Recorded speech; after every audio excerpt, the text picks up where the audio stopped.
Gagasan itu asupan pokok demokrasi berkualitas. Gagasan mesti dipertarungkan.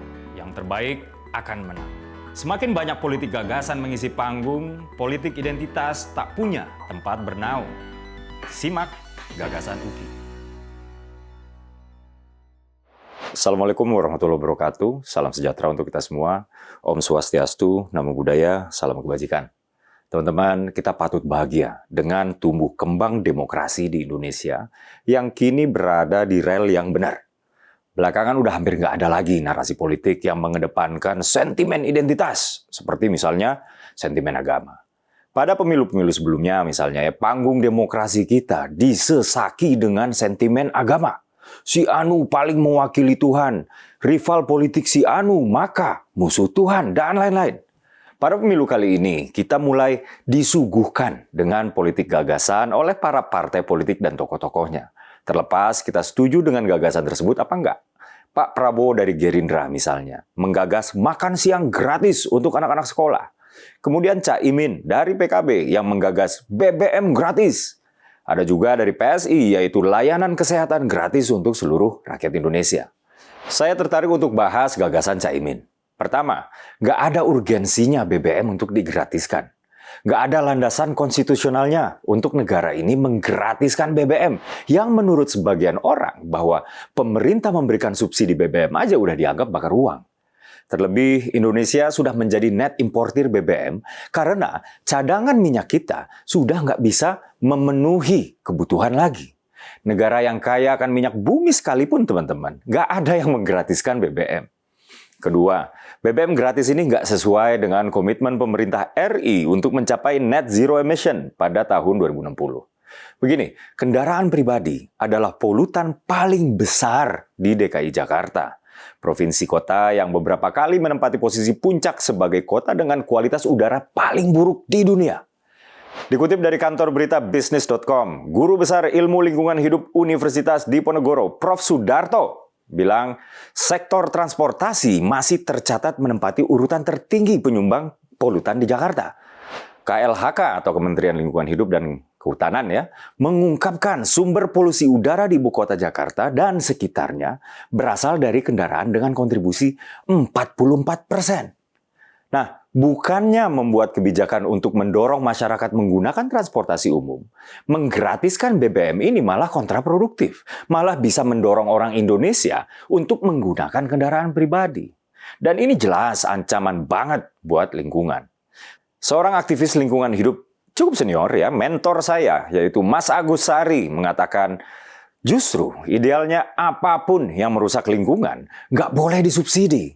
Justru seharusnya dikenakan cukai akibat kerusakan yang ditimbulkan. Seperti misalnya kayak rokok dan alkohol. Nah, poin berikut saya adalah terkait ruang fiskal. Misalnya nih yang digratiskan hanya BBM Pertalite.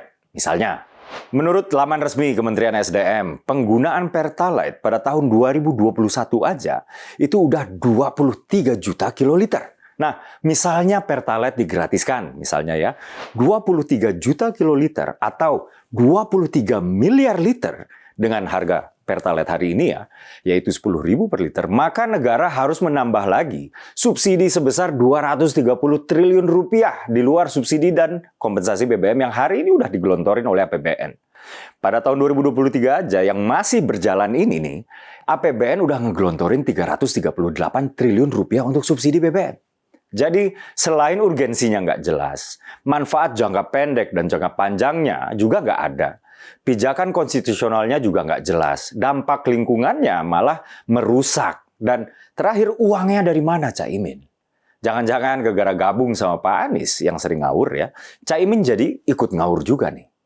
Sementara layanan kesehatan gratis atau BPJS gratis yang diusung oleh PSI justru sebaliknya. Undang-Undang Nomor 40 Tahun 2004 tentang Sistem Jaminan Sosial Nasional atau SJSN itu dilandaskan pada UUD 1945 pasal 28H ayat 3 dan pasal 34 ayat 2 yang berarti ini adalah perwujudan semangat keadilan sosial di bidang kesehatan, yaitu pemenuhan hak mendapatkan layanan kesehatan untuk seluruh rakyat Indonesia tanpa terkecuali. Kalau konstitusi sudah mengatakan bahwa layanan kesehatan adalah hak, Maka untuk rakyat mengakses haknya tersebut tidak boleh ada syarat transaksi yang dalam hal ini adalah iuran. Apalagi sistem kepesertaan berbasis iuran ini di lapangan melahirkan dikotomi pasien, yaitu pasien BPJS dan pasien non-BPJS.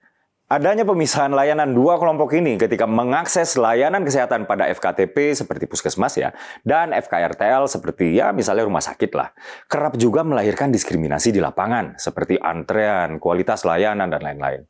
Litbang Kompas yang bilang bahwa separuh orang Indonesia mengeluhkan diskriminasi layanan di fasilitas kesehatan. Teman-teman, kalau sistem kepesertaan BPJS berbasis iuran ini dihapus, maka dana yang harus disiapkan adalah dana untuk tutupi biaya klaim. Biaya klaim ini setiap tahun berubah-ubah. Simulasi aja lah ya. Pada 2022, biaya klaim BPJS adalah 113 triliun rupiah secara keseluruhan.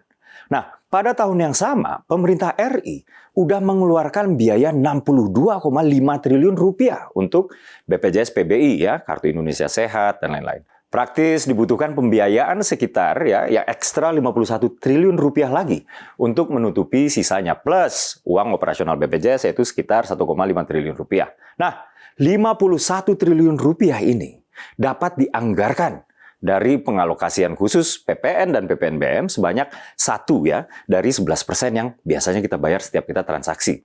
Penerimaan negara teman-teman melalui PPN dan PPNBM pada 2022 itu sebesar 687 triliun rupiah. Nah, kalau kita ambil 1% yang dari 11% tadi ya, kita udah dapat 62 triliun lebih dan itu sudah lebih dari cukup untuk membiayai BPJS gratis untuk seluruh rakyat Indonesia.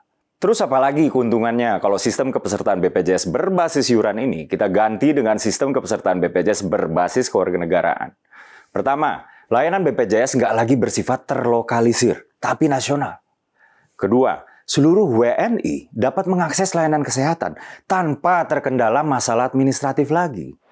Ketiga, BPJS yang saat ini mengurus mulai dari kepesertaan hingga layanan, apabila sistem kepesertaan ini dihapus, dapat memfokuskan seluruh sumber dayanya untuk meningkatkan layanan. Akhir kata, mengutip seorang mantan gubernur Illinois, Amerika Serikat yang cukup kontroversial ya, Rod Blagojevich. Dia bilang, healthcare is not a privilege, it's a right. It's a right as fundamental as civil rights.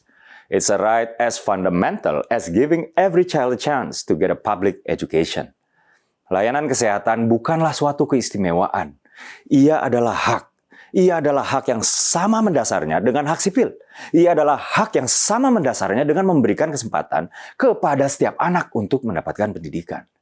Saya Dede Prayudi. Wassalamualaikum warahmatullahi wabarakatuh.